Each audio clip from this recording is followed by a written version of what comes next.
विनय जी, विनय जी, मेरा मेरा सिर्फ इतना बात है। देखिए, सवाल तो सुनना पड़ेगा, चाहे बीजेपी कांग्रेस कह रहे हैं। देखिए, बीजेपी की जो बोलना है बोल ले। वो गुजरात की हार को नहीं देख रहे, वो हिमाचल की जीत को देख रहे। वो कह रहे हैं भाई हिमाचल की जीत को देखो, चाहे 0.1% से कम की हो, उस जीत को देखो।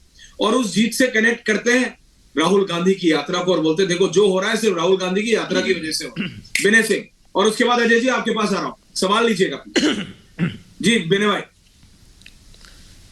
ऐश्वर्य भाई, मैं तो कहता हूं कि कांग्रेस के लोगों से पूछिए कि ये जो वायरस है कोरोना का, उसको ये पता है क्या कि कौन भाजपा है और कौन कांग्रेस है?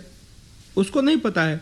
दूसरा, ये जो राहुल गांधी के सामने एक चुनौती है कि यात्रा जारी रखते हैं कि बंद करते हैं, उसमें 3 तरह के टेस्ट हैं उनके। एक, समझदारी, राहुल गांधी की समझदारी।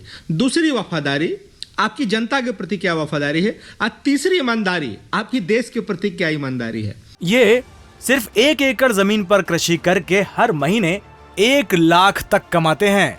इनसे सीखना है तो फ्रीडम ऐप को अभी डाउनलोड कीजिए। आप ये समझिए कि मैं तो ताजुब कर रहा हूं जयराम रमेश जी पे।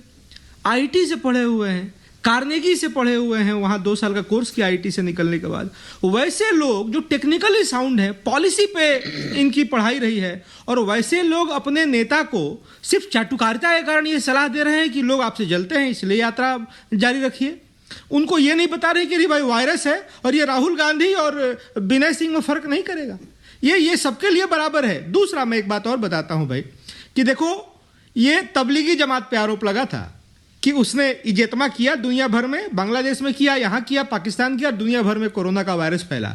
अगर राहुल गांधी चाहते हैं कि उनकी पार्टी तबलीगी जमात के बराबर में आके खड़ी हो जाए, और इस बार भगवान न करे, लेकिन प्रिकॉशन लिए जा रहे हैं, यदि ऐसा कुछ होता है, अनहोनी होती है। चाइना तो झेल रहा है, 10 लाख लोग हैं जी इन्फेक्टेड, लाइन लगी हुई है लाशें जलाने के लिए, लाइन नहीं मिल रहा है। ईश्वर न करे दुनिया में ऐसी महामारी अगर फैलती है फिर से, झेल तो रहा है ये कुछ देश, तो कांग्रेस पर तबलीगी जमात होने का आरोप न लग जाए। आप पढ़े लिखे हैं, आप अपने को युवा कहते हैं, मैं मान लेता हूं आप युवा हैं भाई, लेकिन आपकी कैसे मान लेते हैं? ये आपकी कौन सी गणित है? नहीं, आप तो लेखक, समझदारी, आप तो लेखक है विनय जी, और कितने आप तो पढ़े लिखे हैं, आपको गणित और साइंस दोनों आता है। ये 50 साल का युवा कौन से देश में माना जाता है, उसी देश में होंगे। अजय जी, मैं आपसे ये कह रहा हूं, अजय जी मेरे को बस इतना बताइए प्लीज। हर्षवर्धन जी वापस आ, अजय जी प्लीज। नहीं अजय जी, सवाल सुन लीजिए फिर आप बोलिएगा प्लीज। आप वरिष्ठ है, मेरे को अच्छा नहीं लगता आपको बोलने से। अजय जी प्लीज मेरी बात समझिए। आप राहुल गांधी को राजनीतिक तौर पे और परिपक्व करना चाहते हैं और पकाना चाहते हैं, बहुत अच्छी बात है, करिए। जैसा कि मलूक नागर साहब ने कहा, करिए। बट संजय गुप्ता जी भी शांति से बैठे, आ रहा हूं, मैं कह रहा हूं अजय जी, कोविड है। जैसे अभी लेखक महोदय ने कहा ना, वो देखेगा कि आप कांग्रेस में, बीजेपी में, आप में, एसपी बीएसपी कुछ नहीं, वो जफर इस्लाम आप में और मेरे में कोई फर्क नहीं करेगा। उस जनता के लिए कर रहे हैं जिस जनता का आप समर्थन मांग रहे हैं, उसी जनता की सुरक्षा के लिए बोला जा रहा है। और कोई इलेक्शन नहीं है। आपने जो जफर इस्लाम जब बोल रहे थे सांसद, तो आपने क्या बोला कि जफर साहब किस चीज से डर रहे हो, कौन सा इलेक्शन है जरा बताइएगा। और जब इलेक्शन था, बिल्कुल, और जब इलेक्शन था अजय जी, जब इलेक्शन था तो क्या एक चिट्ठी छोड़िए, एक अक्षर भी भेजा सरकार ने भारत जोड़ो यात्रा के लिए?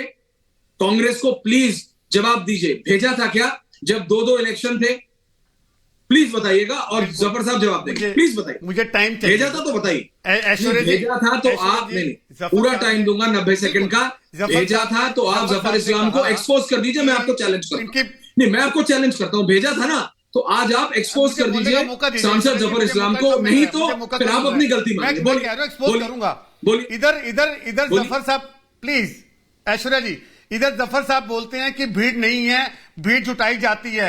जब भीड़ नहीं है तो डरे क्यों हुए हैं? पहली बात। सवाल का जवाब दीजिए। जहां तक पश्चिम बंगाल में घूमने मत जाइए, सवाल का जवाब था। 1 सेकंड, चुनाव था उत्तर प्रदेश में प्रधानमंत्री ने कितनी रैलियां की? मैं टाइम नहीं वेस्ट करूंगा, सवाल का जवाब। प्रधानमंत्री ने सवाल का जवाब दीजिए। इलेक्शन के टाइम पे चिट्ठी भेजी थी क्या? आपने कहा उत्तर, इलेक्शन के टाइम पे चिट्ठी भेजी थी? कहा ऐश्वर्या जी, इलेक्शन के टाइम पे उत्तर प्रदेश, इलेक्शन के टाइम पे चिट्ठी भेजी थी? Only Zafar Islam, only Zafar Islam. 30 second Ajay ji, 30 second नहीं आपसे मैं 90 सेकंड दूंगा। मुझे समय कम। अजय जी मैं भी हाथ जोड़ लेता हूँ, 90 सेकंड दूंगा बिल्कुल हाथ जोड़ने के बाद। आप बताइए, इलेक्शन के टाइम पे चिट्ठी भेजी थी क्या? तो जफर इस्लाम को सांसद हैं, आप उन्हें एक्सपोज कर दीजिए। और अगर नहीं भेजी थी तो माफी मांगिए। कि आप राजनेता, आप क्यों बोल रहे हैं कि राजनीति हो रही है? अब मैं आप मुझे बताइए, जब दो राज्यों में इलेक्शन था, चिट्ठी भेजी थी अब बीजेपी? मुझसे उत्तर सुन लीजिए। चिट्ठी भेजी थी क्या भारत की सरकार ने? आप बताइए मेरे को। बिल्कुल बिल्कुल। और अब मैं उसका उत्तर ले लीजिए। पश्चिम बंगाल में आखिरी दिनों में जब कोरोना देश में फैल रहा था तो राहुल गांधी ने अपनी सभाएं स्थगित कर दी, कांग्रेस के वरिष्ठ नेताओं ने अपनी स्थगित की। दूसरी बात, आपने कहा उत्तर प्रदेश में बाबा की सरकार है, हम बाबा की सरकार मानते हैं, योगी बाबा जी की सरकार है। दूसरी लहर में हमने गंगा किनारे लाशें बहती देखी हैं ऐश्वर्या जी, ये वही बाबा का देश है, सवाल का जवाब नहीं दे रहे, मैं टाइम वेस्ट नहीं करूंगा, ऑक्सीजन नहीं थी। आप वरिष्ठ, मैंने आपको मौका दिया, थैंक यू। ये सिर्फ 1 एकड़ जमीन पर कृषि करके हर महीने 1 लाख तक कमाते हैं। इनसे सीखना है तो फ्रीडम ऐप को अभी डाउनलोड कीजिए।